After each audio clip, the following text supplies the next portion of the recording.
Hello, everyone. Welcome to Wellness Unscripted, the podcast where nothing is curated, nothing is off limits, and everything is connected. We're here to pull back the curtain on the wellness world, and talk about the things women whisper about, worry about, and walk through alone. So grab your tea or your favorite beverage of choice, your cozy socks, your fully expressed self, and let's begin. I am so excited about our conversation today because we're going to be talking about the nervous system. So, before we hop into like stories, because I'm going to ask you both some story questions, I want to kind of solidify the myth that is the nervous system. If you've listened to any of our other podcast episodes, you'll probably notice that that's like a key word. That's a word, the nervous system, we talk about in every single episode. So there's this sort of foundational component. So I want to start with, how would you define the nervous system to our listeners? Alexis, why don't you start? Um, I would define it in two categories, like structure and function. So structurally, they look like vessels, like blood vessels-ish. They look kind of tubular. If you were seeing a picture of them, that's what they're gonna look like. But they also kind of are like telephone wires, if you guys remember those things, because or electrical wires. Maybe we still use those. They connect different parts of our body and help our bodies sense things, feel things, move things, do things, interpret things. It's our main communication system. And function wise, it's one of the main ways that we receive information. I want to say it's kind of like the main way for all intents and purposes for the conversation. It's the main way that we receive information from the outside world that ultimately our bodies react to. So, a lot of us, like in a general conversation or when we were growing up and we were kids, we learned about like the five senses. So, like smell, sight, touch, taste, hearing.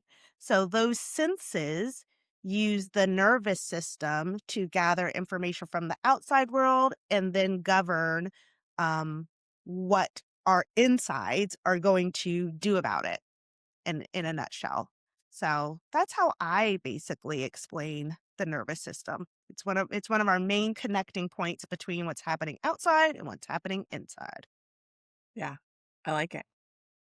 I love that. And I've actually never been asked that question before. So this is really cool because my brain's going and like, how do I relate this? Because most of you know, it's always like some realm of a metaphor or a simile or whatever that word is, to be able to understand what's going on. And so for me, it's the foundational operating system that is controlling everything. So like for instance, I've got like 17 tabs open. My computer has to have enough power to be able to run all of those 17 tabs and not freak out. Your nervous system is very similar. So it is that underlying system that is running everything for you. And if you happen to have 17 tabs or 27 tabs or 37 tabs or 107 tabs for some of us, our nervous system gets a little overloaded. And so, based on how much it's intaking and how much it is processing and how much it is working, our bodies are on a spectrum of how um, happy or unhappy they are. And the way that that comes up is different based on every single individual person's nervous system. Yeah, I like that. I like both, like, pulling together sort of the more technical visual aspect of what's going on in our nervous system and, like, just the anatomy of our body, right? With, this sort of, when you I did go look it up because similar to you, Jess, I, like, talk about the nervous system a lot, but it's been a long time since I've actually gone and looked up the technical definition of the nervous system, and, everyone talks about it like a command center, but Alexis hit on it. And I think the thing that comes up for me the most when I consider the nervous system is that it's actually our communication center. both to external stimuli, but also internal stimuli. And so, um, it's the single point, which is not just a single point, but it's the single system inside our body that creates communication. Without it, we wouldn't operate. We wouldn't be, we wouldn't do, our bodies wouldn't function. It handles everything from the very physical, am I breathing? Is my heart rate running, pumping? Um, can I move my limbs? To emotional stimuli and emotional responses, how we respond to things externally and internally is all controlled through, managed by our nervous system.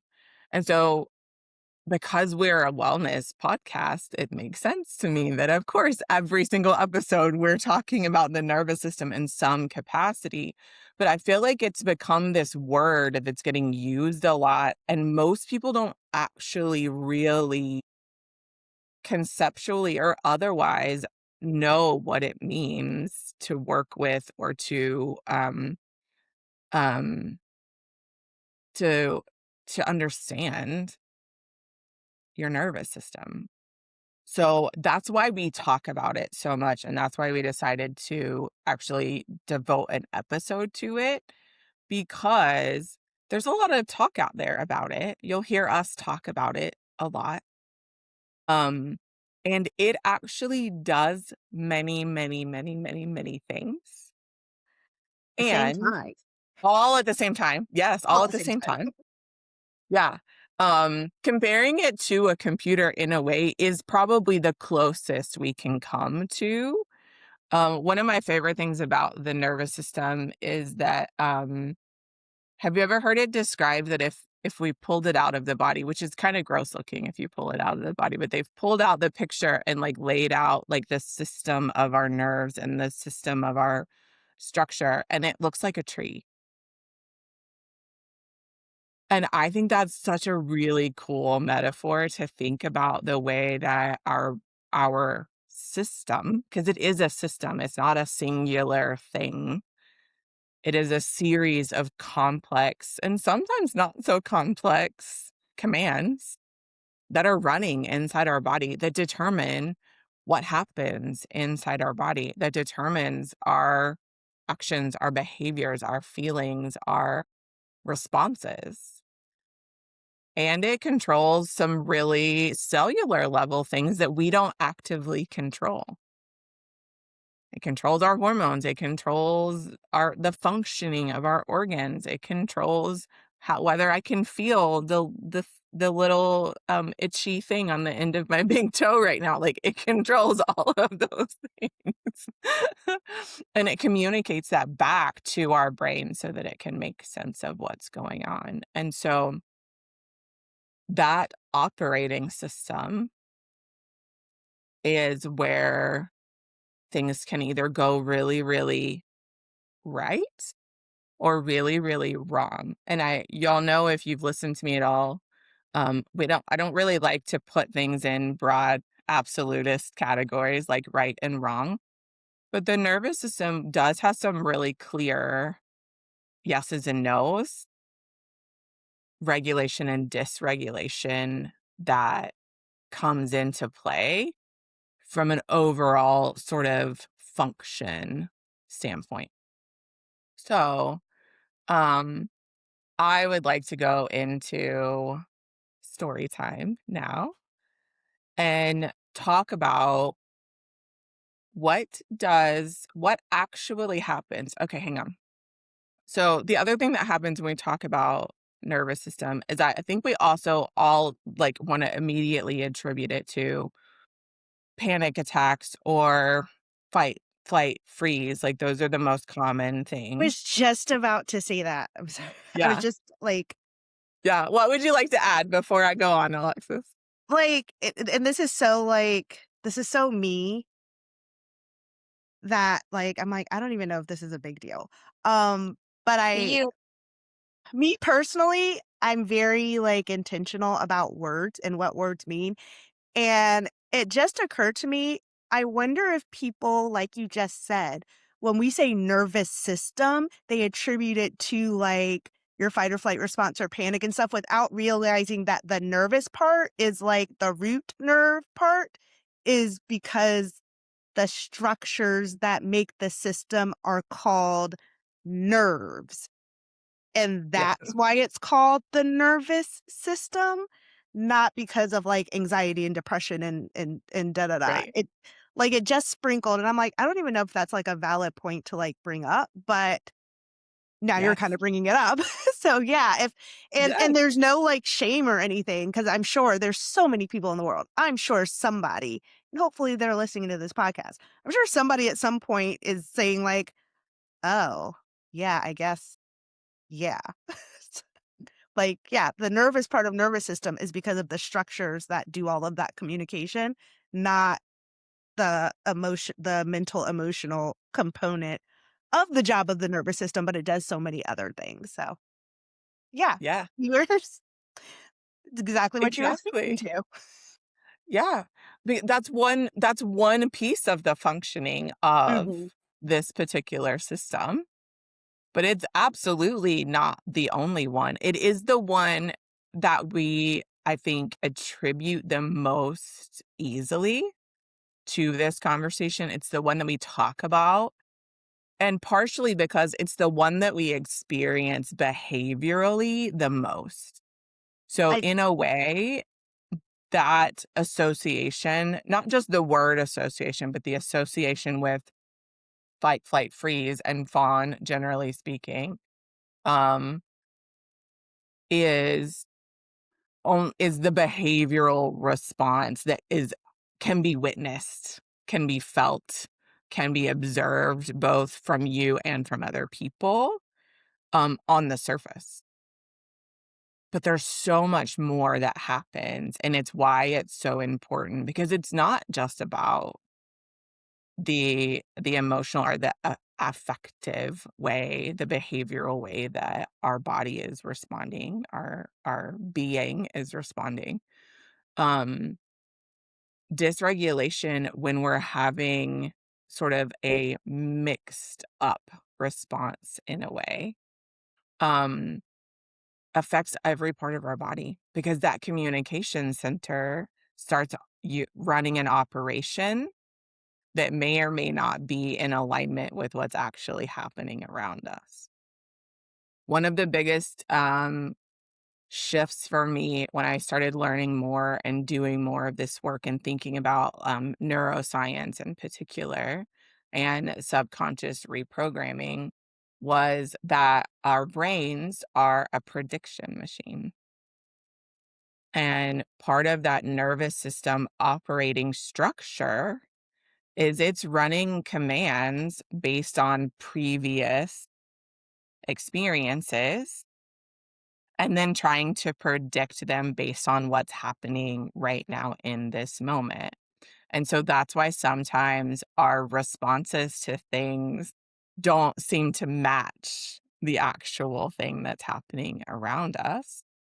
It's also not always super um easy to see.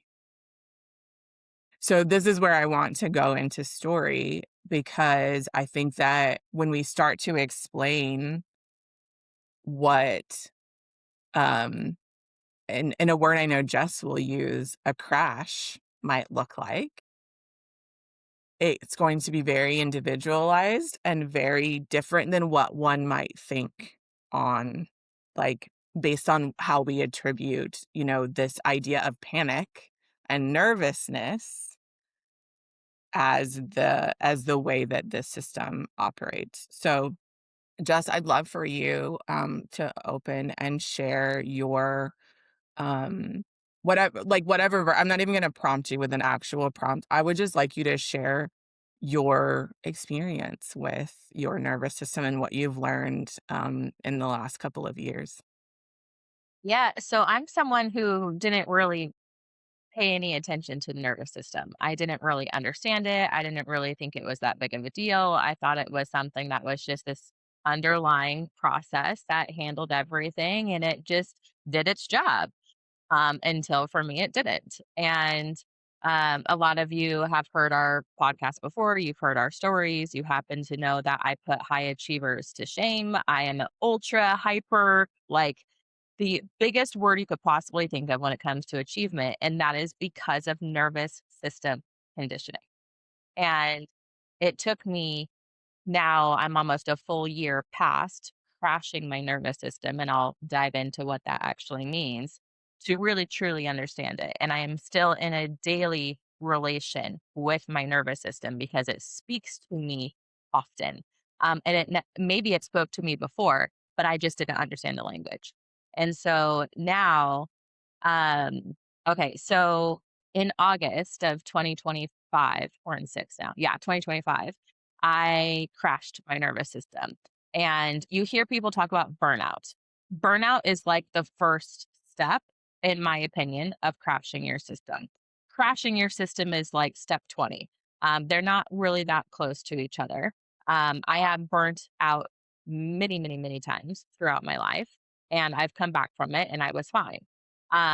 Until August of 2025, I was at that time running 3 companies. I was not like 4 now, but running 3 companies, and I was creating the biggest event I've ever created from the ground up.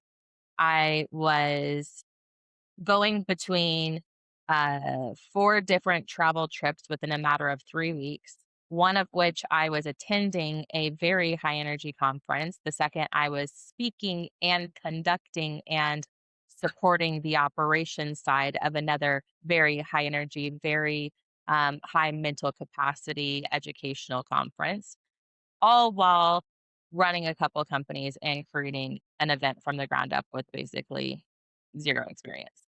And when you hear that, when I say that, you're like, that's a lot. Like, that's a lot. When I was in it, I was like, "Psh, I got this. I can do anything." And I thought I was fine until and my crash is going to be different than other people's crashes. My symptoms are probably different than your symptoms. It's all based on how your body is. And I'll talk about a little bit of Chinese medicine in my story. And will that relate to you? Maybe, maybe not. Everybody's different.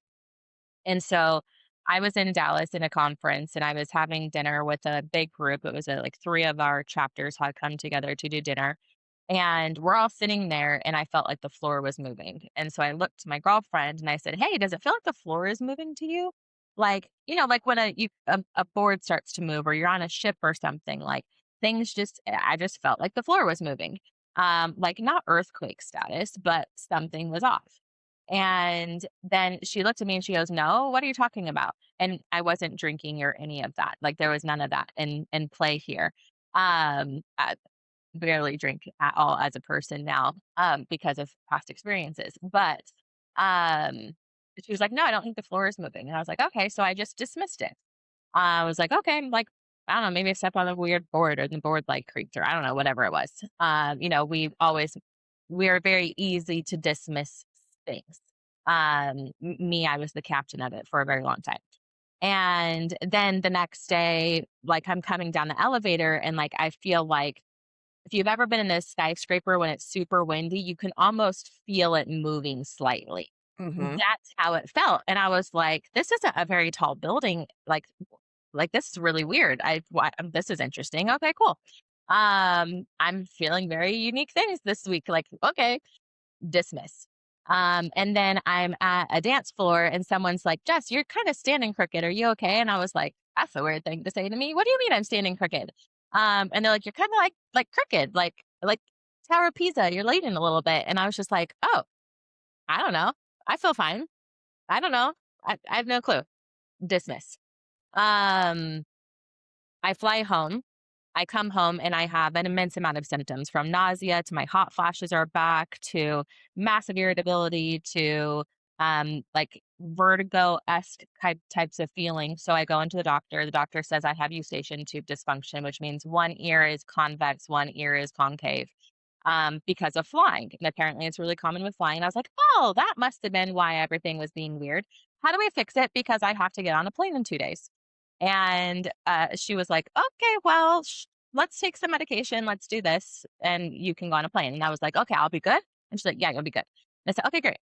So I do the things. I take a bunch of medication, which I am not a medication person, but I did not want to miss this conference. And I was speaking and I just didn't want to be that person. So I flew again. I landed and I was messed up. I was like, "Oh gosh, okay, I have to take a lot more medication because that didn't work." And I happen to have a high metabolism for medication. Like, Vicodin will wear off in like 10 minutes for me. It's insane. And so I'm just like, okay, my metabolism must be getting really high. I have to take more medication. So I'm trying to do all of this. I'm not feeling well. I'm telling them I'm not feeling great, but I need to be on stage. So I'm going to do that because I made a commitment. I made an obligation. I am going to fulfill that because what would putting myself first be in this moment for Mhm. anyone besides me? It's a burden. It's a disruption. So I won't do that. Mhm. So I am on stage and the entire room is like swaying. Like the entire room is moving and I'm on stage acting like everything is fine. And I get off. Everybody's like, oh my God, that was such a great blah, blah, blah, blah, blah, whatever. And they're talking to me. And I'm like, cool, I got to go. I go lay down because I am fully not functional at this point. And then I realize I have 3 more flights I still have to take within a matter of a week. And at this point, I still think it's Eustachian tube dysfunction. So I call my brother. I'm supposed to go to see him be promoted to major in the Space Force. I'm like, I don't think I can do it. They offer to FaceTime. I'm like, great, let's do that. I fly home. My symptoms get immensely worse when I fly home because I get home and I have all this event stuff to do. And I've been gone for basically 3 weeks out of the entire month. And my to do list is sky high and all the things. And so I am working overtime to a whole new degree. I'm barely sleeping. I'm still pushing, even though I feel terrible. And at some point, my body was just like, nope, you're done. And I like literally, I could not function. I couldn't stand straight. I couldn't walk. I couldn't look at a screen for more than 5 minutes without getting dizzy. I was sitting on the couch and there was like a subwoofer below me in the apartment below me where I was staying at the time because I couldn't even stay by myself. I was staying with a friend and the subwoofer of their movie playing created such a extra stimulus in my system that I passed out.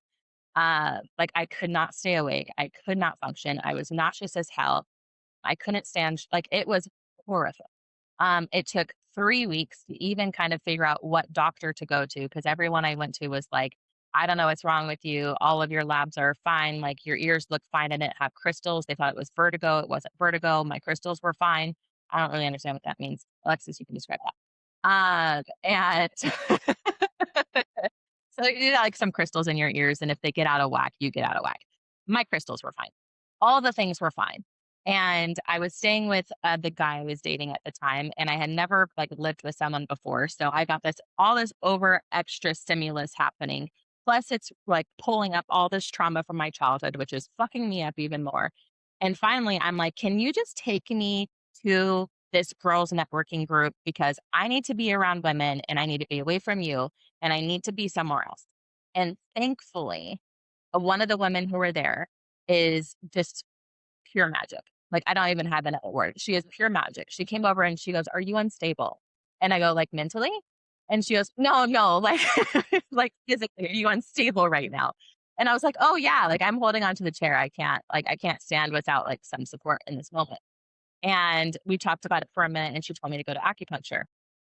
And thank God, acupuncture, I still go to, I literally was in acupuncture last night. I still go. It's still a very long process. Um, I still go every 2 weeks. I ask her every time, have I graduated to like 3 weeks or a month? And she's like, nope. Because nervous system recovery is like multiple years of process. So anybody who hears anything from this, from my story, take away that if you state all of the things that you do to someone else and they go, "Cool, you're doing too much." And you are on the road to crashing your system. And if you have felt burnout before and you continue to feel built burnout and you continue to push yourself through burnout, you are taxing your nervous system to a whole new level. And you get to learn a whole new language and it's really fucking difficult.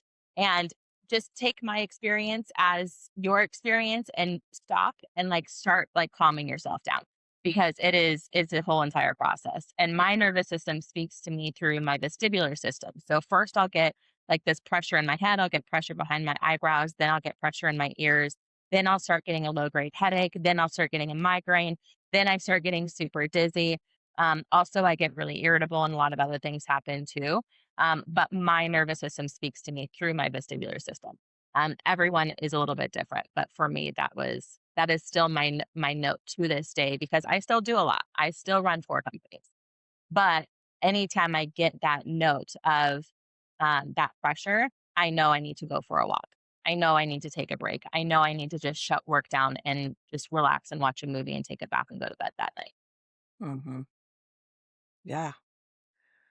I think thank you for sharing because your story is really important because I don't think that most people actually find themselves all the way to crash.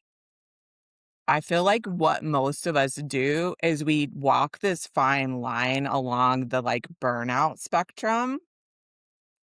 Um, and we sort of just like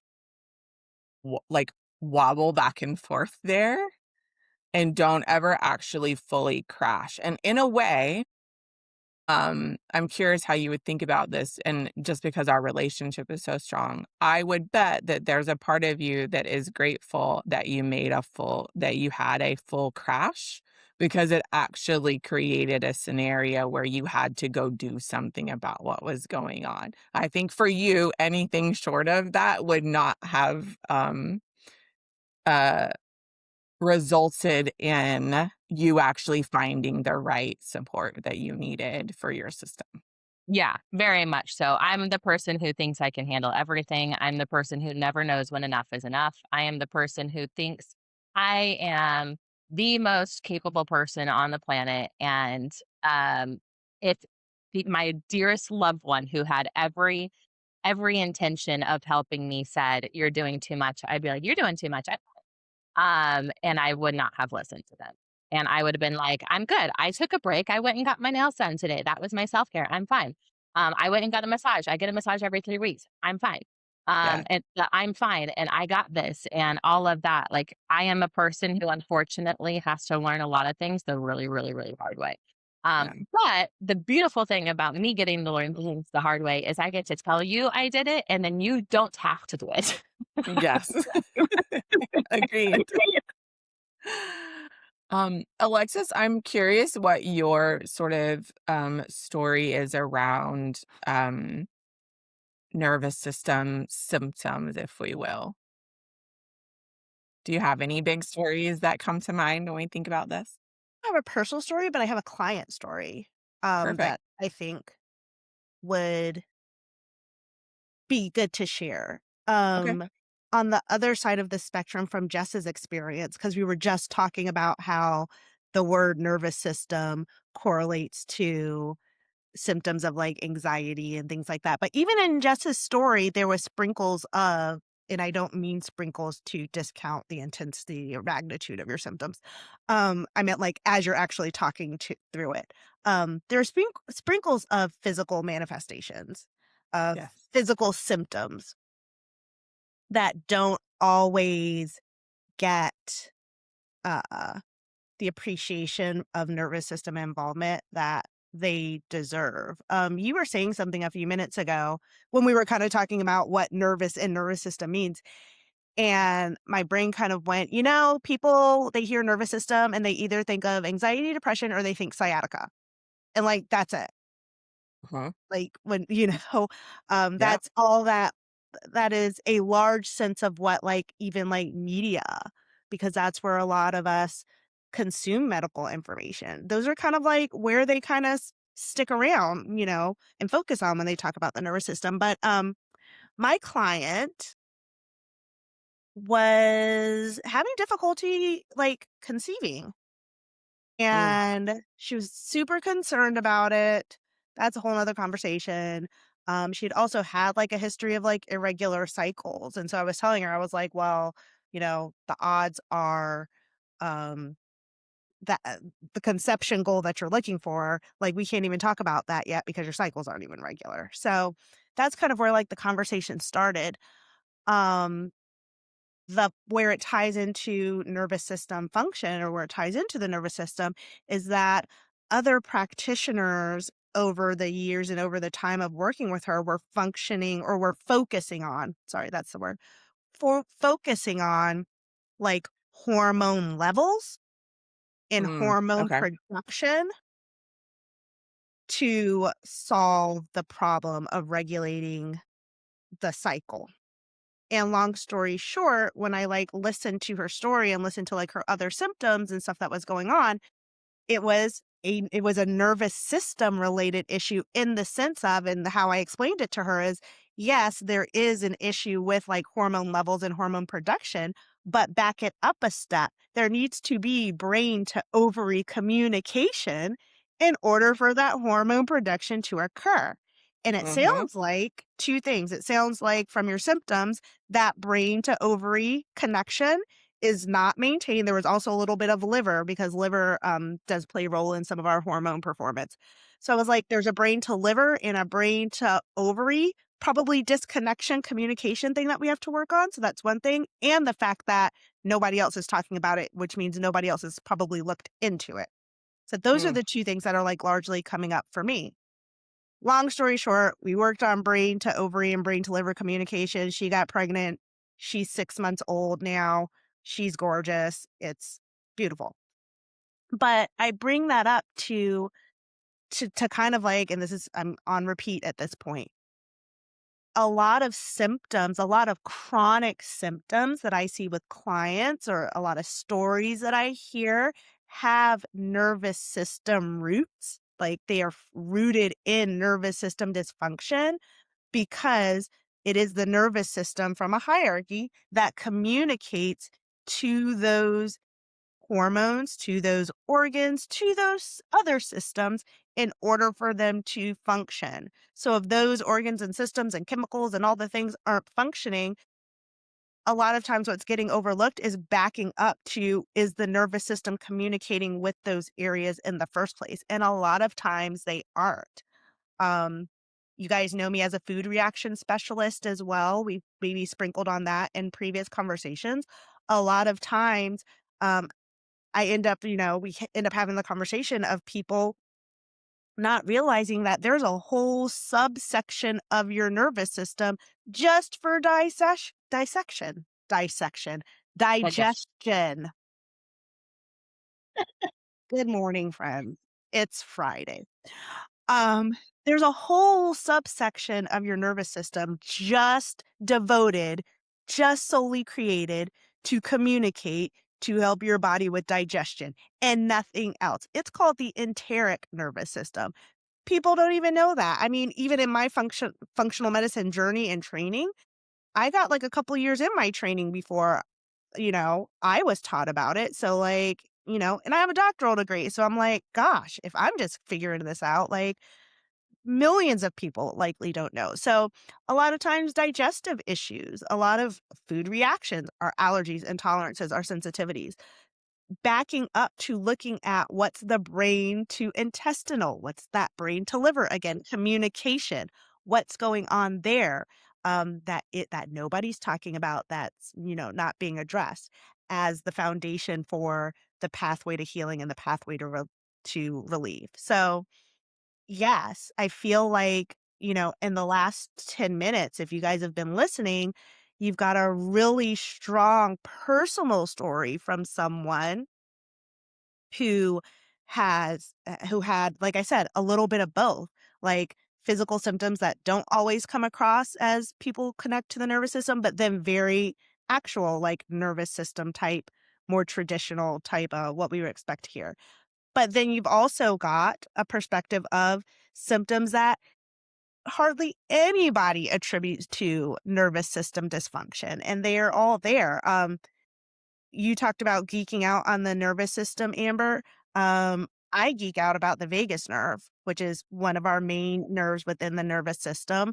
We could have a whole separate conversation about that. I have a picture on my phone and on my iPad, and I guess on my desktop too, um, when I'm talking to clients of just literally showing how vast the vagus nerve is and how it literally physically connects to most of our major like abdominal organs, even down into like bladder, kidneys, like like from like here to like my hips. I know you probably can't see my hips, but like from shoulders to hips, your vagus nerve physically connects to all of them. Mhm. So to look at symptoms outside of anxiety, depression, and sciatica, air quotes if you're not watching the video, to look at symptoms and not consider a nervous system involvement is a huge disadvantage in, I would say, our medical care system. And also, now that we're having this conversation, in your personal health journey, do you need to know what specifically needs to be done for your nervous system to fix it, quote unquote? No, not at all. That is the job of the professional. But the awareness of the connection Yeah. is within your power as Mhm. taking more autonomy and taking more ownership of your body. Knowing that, hey, I know, yes, I'm not feeling anxious, quote end quote, at this moment. But I know I've been having hot flashes since so and so, for however many months, and I've been taking the da da da da da da da, and it's not helping. And I even did a stint in HRT, and it made me feel even worse, and I felt like crap. So that didn't really knowing that even that symptom, Yep. because that's a brain to hormone connection, it's a brain to liver connection. Just knowing that that symptom can have a nervous system communication component empowers you. Um, Mhm. Last thing, we've talked about this same theme in lots of different episodes about finding a practitioner, like good practitioner matches to help you with your health journey. And that's an kind of like an easy way. There you will need to be diligent. Possibly, probably there's going to be some diligence, but a real easy way is taking that step in autonomy. So in this example, knowing that there may be a nervous system contribution to your symptom and using that as the foundation, using that as the key question when you're looking for a practitioner. Hey, do you think that nervous system could be involved? That's a really easy way to like either to yay or nay a practitioner.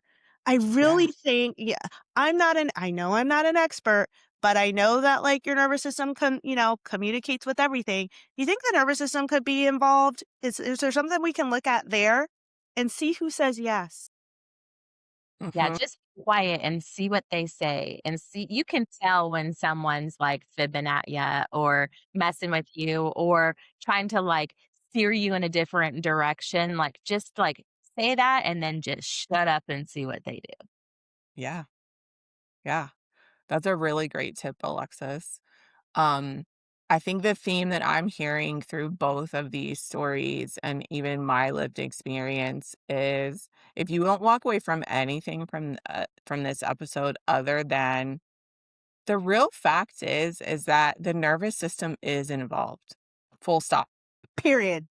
Period. Like if you are experiencing any type of symptom, dysfunction, whatever word you want to use for it, If your eyes are the open, nervous system the nervous system is is involved. involved If because you it on the can't not be. It It cannot be, controls your whole body. girl. If you on this side of the dirt, it's involved.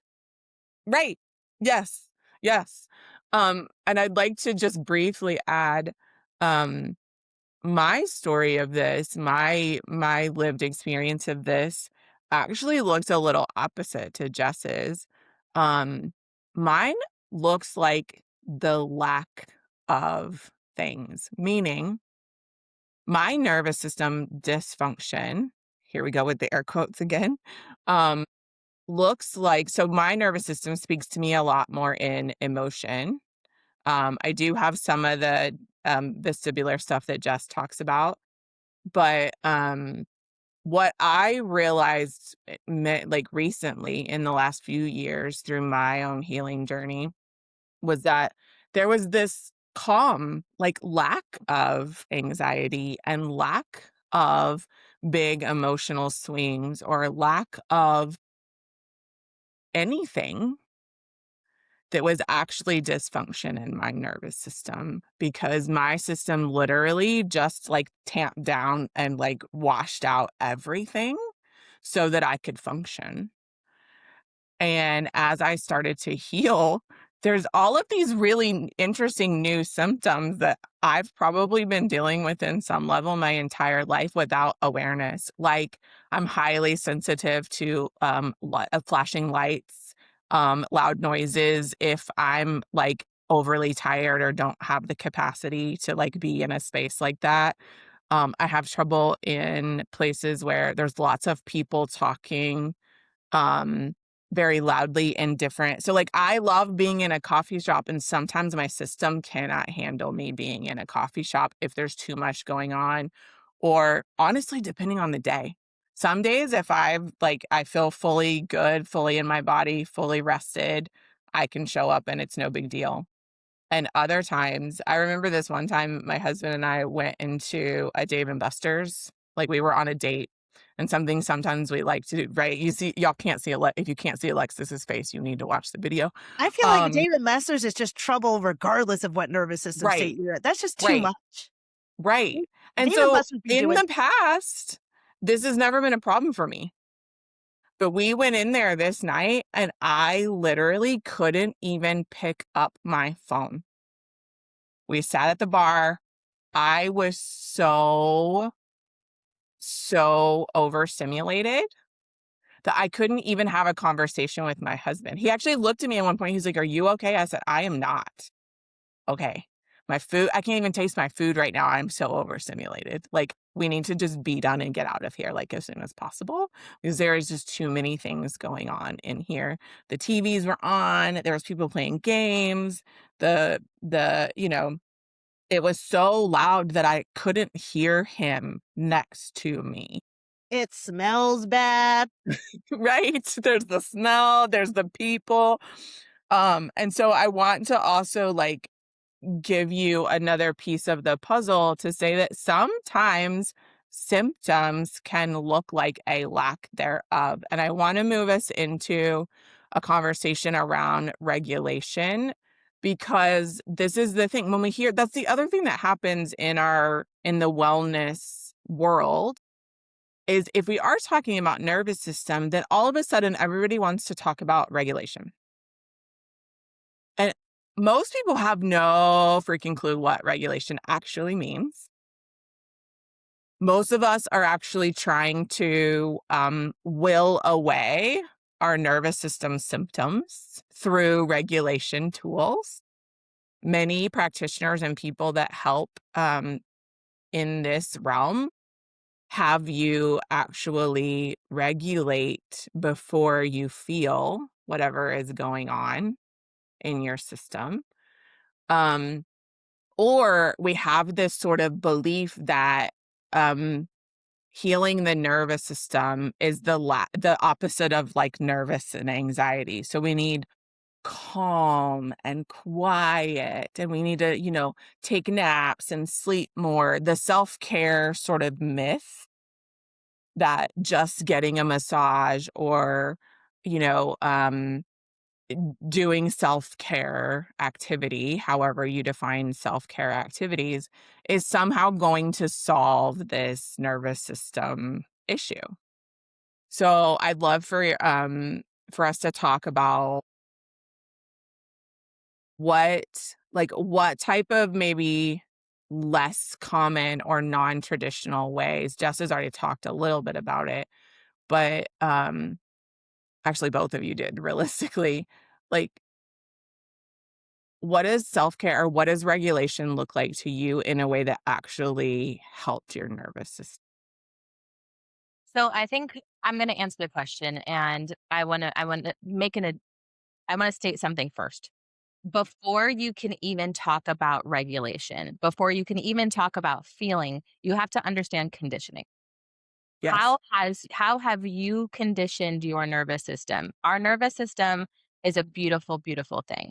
And we are creatures of adaptation, and we are programmed to survive.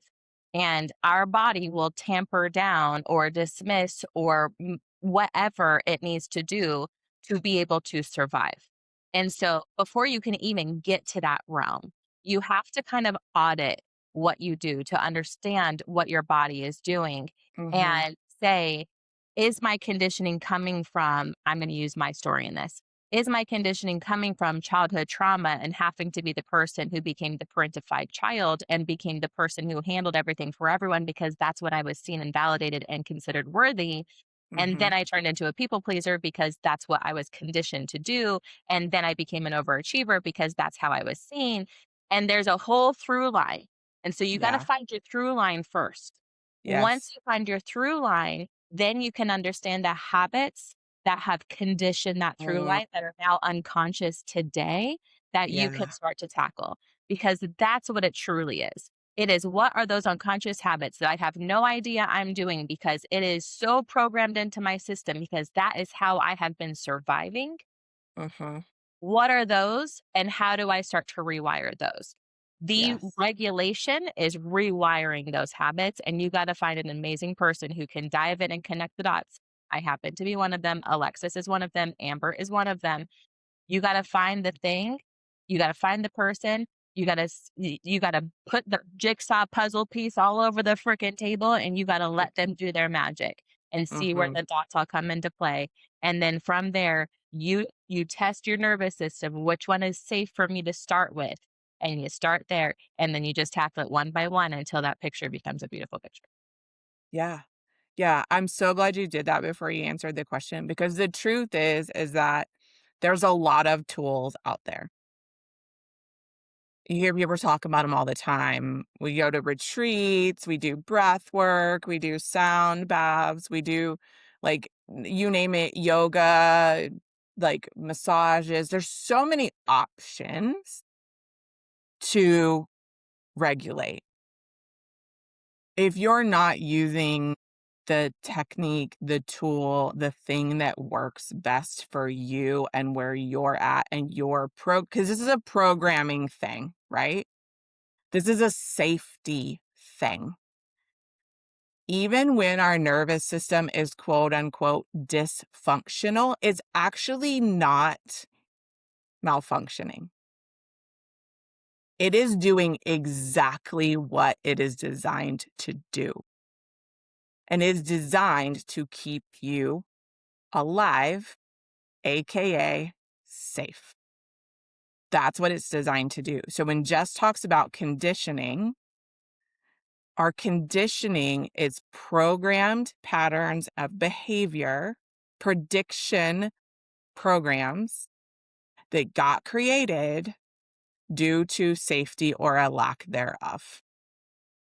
And it created patterns and a way of viewing and seeing and um, operating to keep you safe and alive.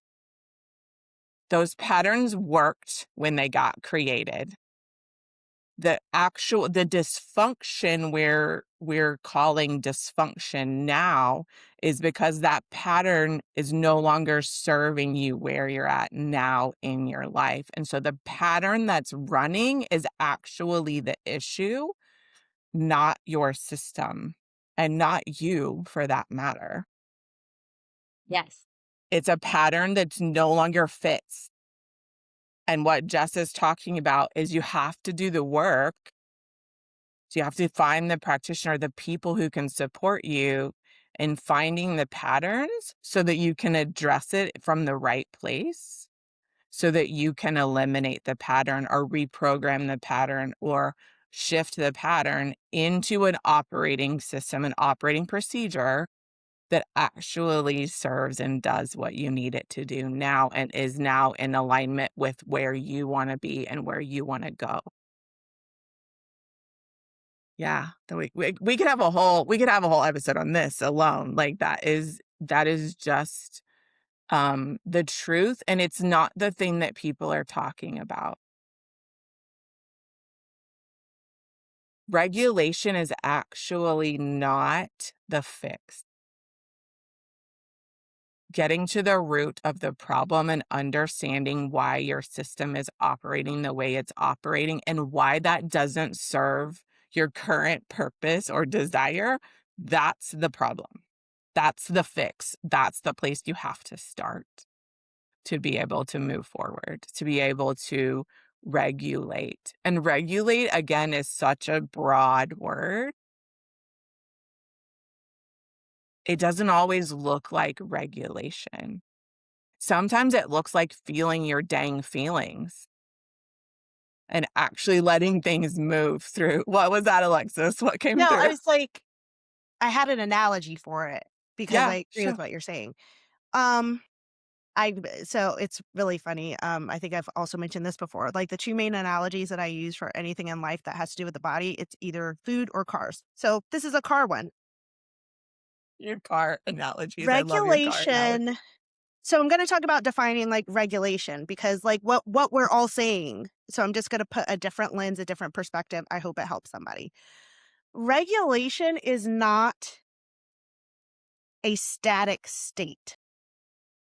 So when we Correct. talk about regulation, we're not, I think a lot of times it gets misinterpreted and people start thinking regulating my nervous system means nothing bothers me or I do calm Ugh. down and so nothing goes wrong. That's not what regulation is. If you were in a car and the car's in neutral and you press the gas, the RPMs should rev up relative to how much you press the gas. So if you slam on the gas, the RPM should go vroom, you know? If you press on the gas a little bit, it should go, yeah.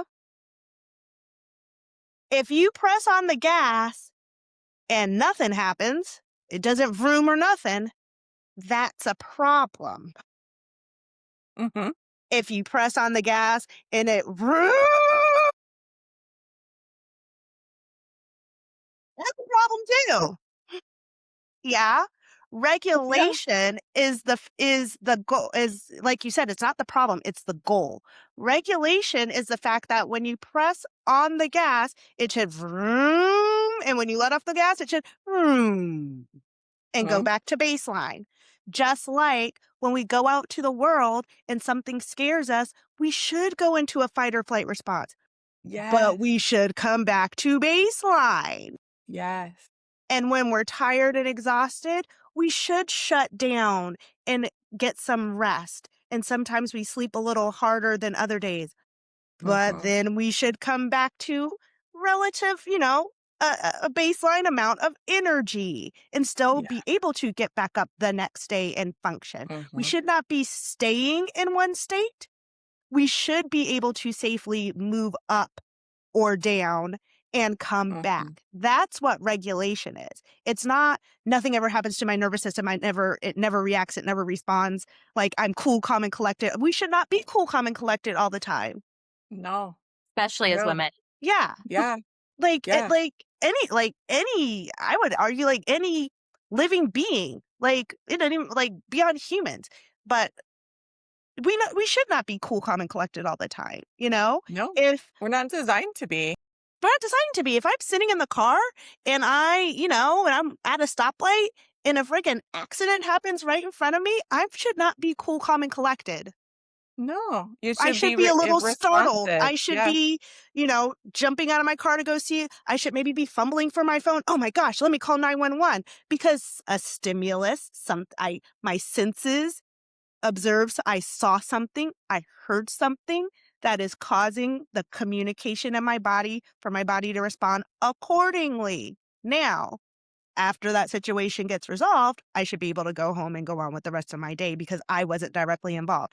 I shouldn't be ruminating. Is that the word? Shouldn't be ruminating about that accident for Yeah. hours, days, weeks, months, years, not afraid, totally afraid to ever drive again. That's your that's your high end. So Yeah. that's what regulation is. It's not nothing is ever supposed to happen. It's things are supposed to happen, but I should be able to come back to a baseline at all times. And when we're not Yeah. able to return to that baseline, that's the dysregulation and that's the problem. Yeah.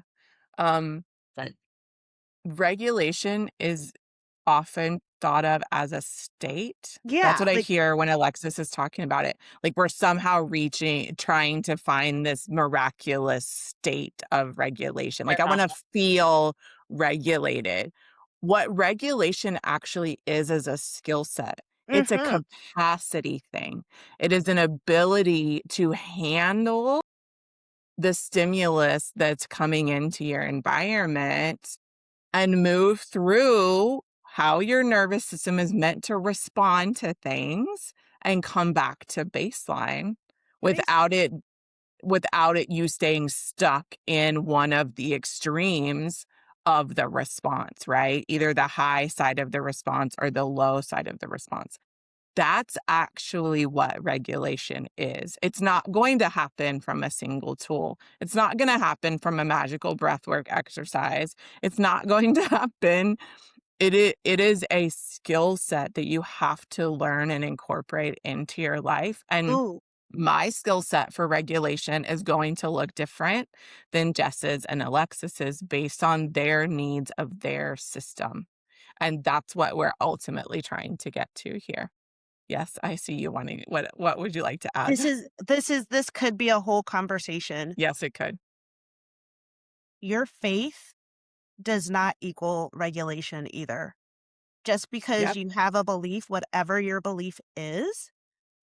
So, like for me, because I'm a Christ follower does not mean I should not have reactions when things happen, rev up or correct. rev down. Whatever your Yep, faith belief is has nothing to do with nervous system performance. We are still human. So, if anybody needed to hear that, you're not less faithful in whatever or however you believe because we react to things. We live in a world that we can't control what happens. So I just wanted to kind of like leave that little, like that could be a whole conversation too, but I wanted to leave that little point. You're not failing your faith when you get yeah, anxious. You're not failing yeah. your faith when you have one day when you need to stay in bed. Mm, Those things mhm. happen. It is about the regulation and coming back to baseline. And your faith can help you get back to that. Yes, it That can be one of absolutely the tools that Amber was just talking about. But I don't want mhm, anybody to go away from this conversation if they have whatever strong faith perspective. I don't want somebody to leave this conversation and think that their faith is failing them because my nervous system get no, girl, we still live in a world. We're still human. yep, yep. So We're that was still it. human. Mhm. We're still having human We're still experiences. having human experiences. And like, I think Alexis really, like, tied the knot beautifully around, we're not meant to not respond. Lack of response, AKA being calm, is not the actual end game here because that's just not feasible. That was part of my story. Yeah. In the years where I was operating the way Jess was describing, where I was going to doing a master's degree full time, working full time, I had a 7-year-old and I was running his Cub Scout pack as the main person. Like, right? Right. You see Alexis's face again, right? That's a human that loves me going, "That's way too much." That's too much. And in those moments, everything was working, and I had no idea that I was not okay. I had no idea that the lack of response was actually a problem with my system. So, kinda to pull, because we really could talk about this for another couple of hours, and we've been here for almost an hour, friends. So, I'd love to just close with,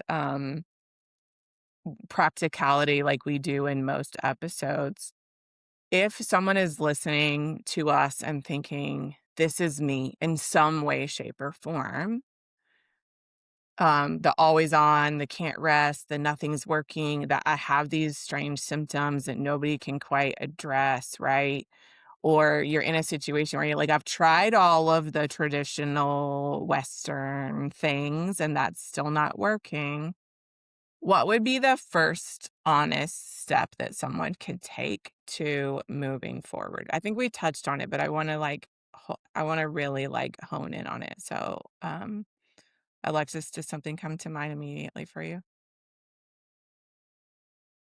No? I'm That's still funny. I'm still Jess? brewing.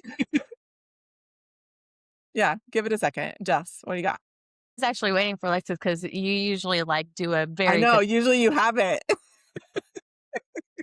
No pressure, guys, no pressure. And so I think one of the very, very first things I want you to hear is if any of that described you, one, you are not broken. Two, you are not failing. Three, there are steps you can take. Point blank, there's a lot you can do.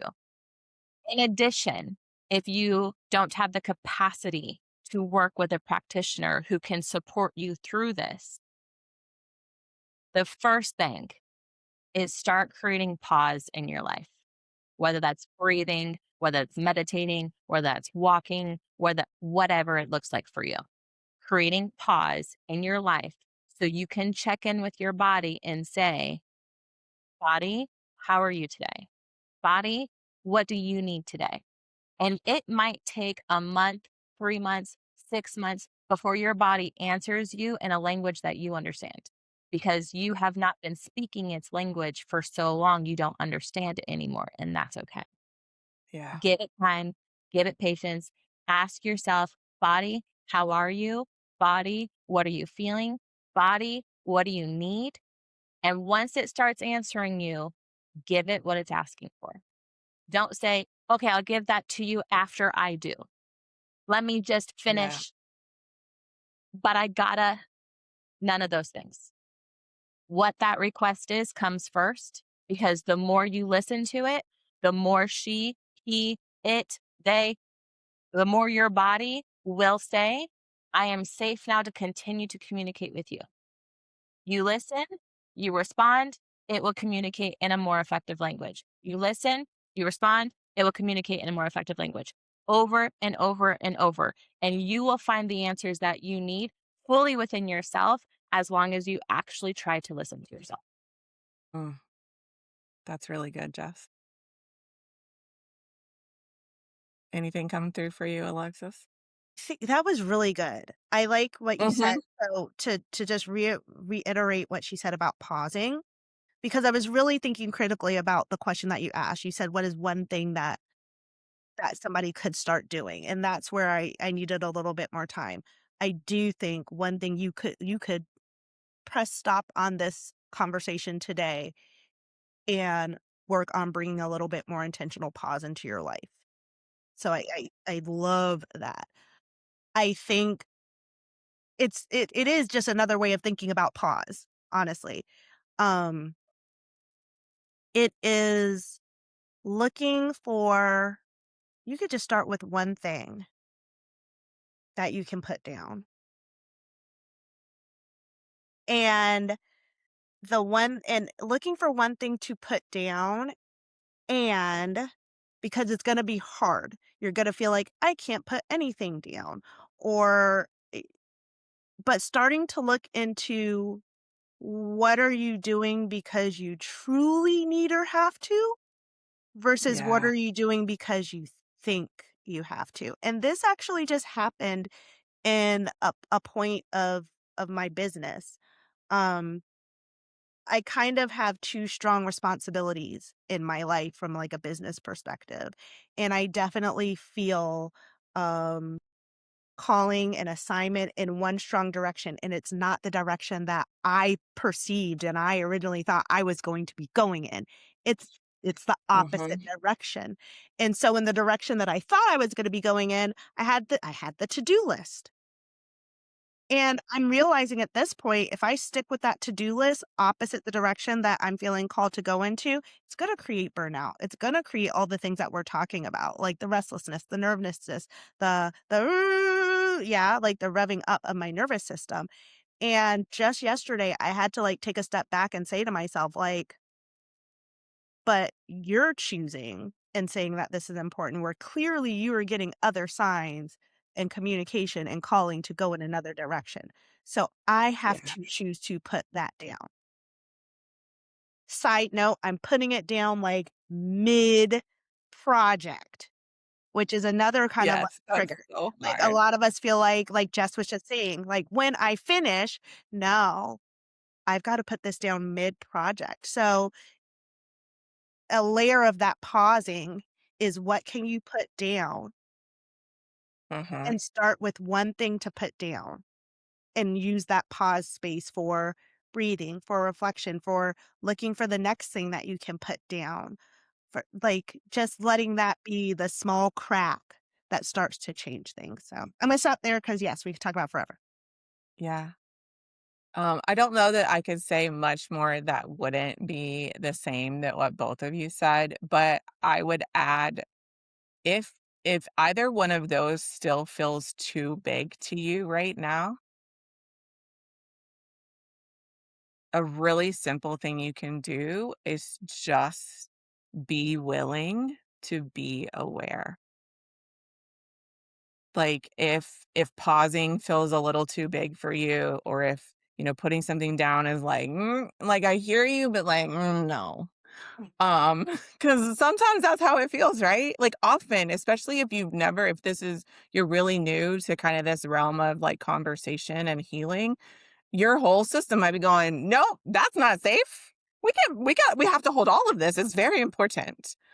Um, Sometimes just simply setting the intention and having a willingness to have awareness of what's going on will start to move what needs to move. And you don't have to physically do anything other than be willing Mhm.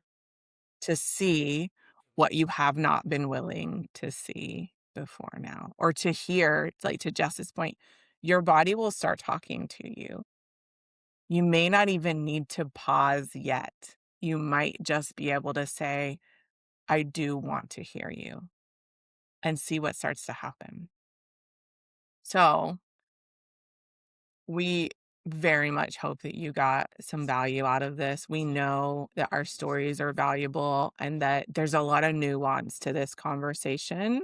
And expect that we will have more conversations around this because there's so much more juicy things in here. It's a wrap on this episode of Wellness Unscripted. If you felt seen, understood, or empowered, please, please send this to someone who needs it the most and hit subscribe so that you're here for every unscripted moment. Because I promise if you listen, you will know we are actually unscripted. We'll be back soon with more truth, more depth, and more whole person wellness.